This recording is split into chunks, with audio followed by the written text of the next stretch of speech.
Bueno, muy buenos días a todos y a todas, cordial saludo. Vamos a generar una serie de pequeños videos para poder abordar temas esenciales en nuestra clase, teniendo en cuenta que hemos faltado algunas clases por condiciones de la licenciatura, el congreso, el evento del sujeto político y otros que ya tienen que ver pues con mi desplazamiento a España y otra que es el próximo viernes 8 de diciembre festivo. Entonces debemos solventar. Vamos a tener unas clases aquí, mini clases grabadas, muy pequeñas, para que no se cansen. Y nos vamos a ver el martes 5 y el jueves 7 allá en Granada para poder aportar ya al cierre de esta clase. Recuerdo que estamos en Fundamentos de Antropología y como Fundamentos de Antropología estamos trabajando a los sujetos en la educación.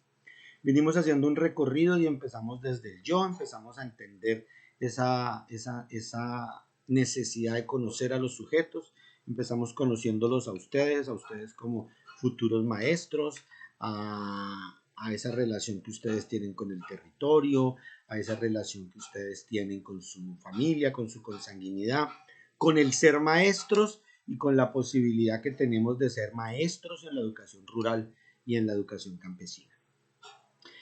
La última vez que nos vimos, pues tuvimos que evaluar o estamos evaluando unas lecturas que son de historiosidad de la pedagogía, en la cual comprendemos que la pedagogía, el currículo, el sujeto educativo viene estructurado por los cambios sociales y políticos que dé la sociedad. Es decir, la sociedad delimita el sujeto educado y el sujeto educable, el sujeto educador y el sujeto educable. No son los mismos los profesores de la ruralidad de Francia en el siglo pasado a los profesores de contextos muy de génesis de la educación que se dieron en Grecia a profesores que están estudiando educación rural y campesina en Granada en el siglo XX. ¿Por qué? Porque estamos mediados por las situaciones sociales y culturales. Hoy hablamos de inteligencia artificial, hoy hablamos de TIC, hoy hablamos de emprendimiento, hoy hablamos de producción agrícola, ejemplo en la ruralidad. Sin embargo, independiente de eso, tenemos que ser conscientes de la presencia del sujeto político, que en la educación son básicamente cuatro. El sujeto educable, que es el estudiante, el sujeto educador, que es el maestro, el contexto educativo, que es el territorio, y los contenidos de educación, que son los temas o lo que se eduque o lo que se quiera enseñar y comprender.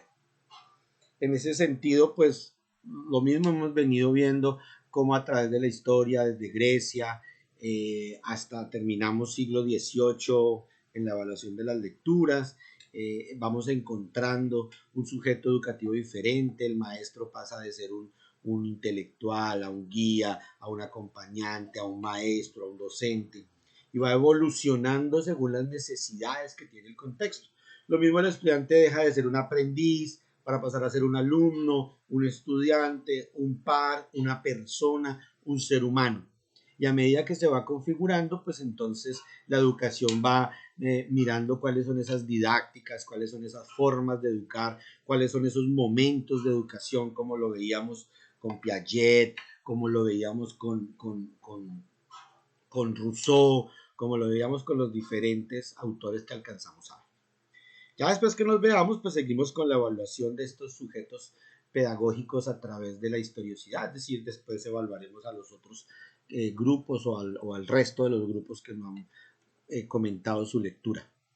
Lo de hoy es que vamos a ir mirando ese sujeto pedagógico, vamos a ir entendiendo un poco la relación entre el sujeto pedagógico y la tierra y el territorio, porque es importante que ustedes como futuros educadores campesinos logren comprender cuál es el papel del sujeto dentro de un territorio, cuál es el papel del estudiante y cuál es el papel del profesor dentro de la educación campesina y rural. Entonces tenemos que entender que hablamos por campesino, que hablamos por ruralidad y que hablamos por educación. Entonces en ese orden de ideas, en el aula, aquí debajito de este video, van a encontrar ustedes un documental, una película documental, se llama La Educación Prohibida. Entonces voy a invitar a que lo vean y a partir de lo que lo vean vamos a desarrollar un taller que también van a encontrar en el aula. Es muy pequeño, es un taller ahí que se desarrolla en el mismo Moodle. Entonces primero lo ven, después contestan las preguntas y continúan con los otros videos que van a estar más abajo. Entonces nos vemos más tarde después de que vean la película, el documental que les tengo ahí. Chao.